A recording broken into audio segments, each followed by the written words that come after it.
Thank you, Speaker, sir. I rise to express my heartfelt appreciation and commendation for the budget, Union Budget 2024-25, presented by our esteemed Finance Minister Nirmala Sitharaman under the guidance of our visionary Prime Minister, Honorable Narendra Modi ji. This budget is a testament to the government's unwavering commitment to the welfare of various sectors that form the backbone of our nation, particularly in the state like Assam. Assam, with its rich natural resources and diverse economy, stands to benefit significantly from the forward-thinking measures outlined in this budget. The initiatives and allocations presented are poised to drive growth, enhance livelihoods, and ensure sustainable development across multiple sectors. Speaker, sir, one of the most significant highlights of this budget is the robust support extended to the fisheries sector. Our vision is to elevate Assam to a net fish exporting state and establish it as an aqua hub of Southeast Asia and India.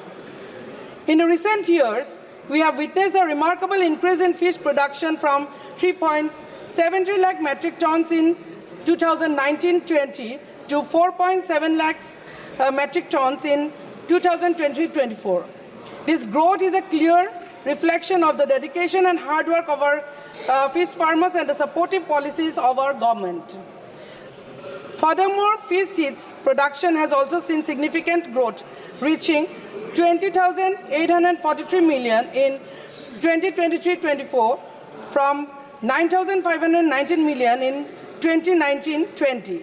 This increase is crucial for sustaining and expanding our fish farming activities, ensuring a steady supply of quality fish seeds to meet the growing demands.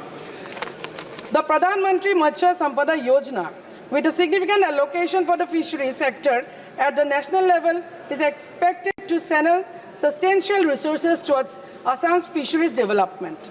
This increased investment will propel us towards our goal of significantly enhancing fish production and creating numerous jobs opportunities in this sector. Speaker, sir, infrastructure development is a key area of focus. Projects like the establishment of modern integrated fish landing centers and fish hatcheries are underway. These facilities, coupled with the government's emphasis on cold chain infrastructure, will significantly boost our capacity and efficiency in fish production and marketing, ensuring that our fish products reach a wider market.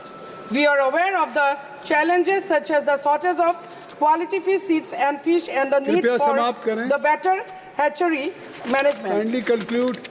Speaker, sir, moving beyond the fisheries sector, I want to address the significant impact of this year's flood on livestock in Assam. The devastating floods have affected 35 districts and 199 revenue villages, impacting a total of 41,34,054 livestock.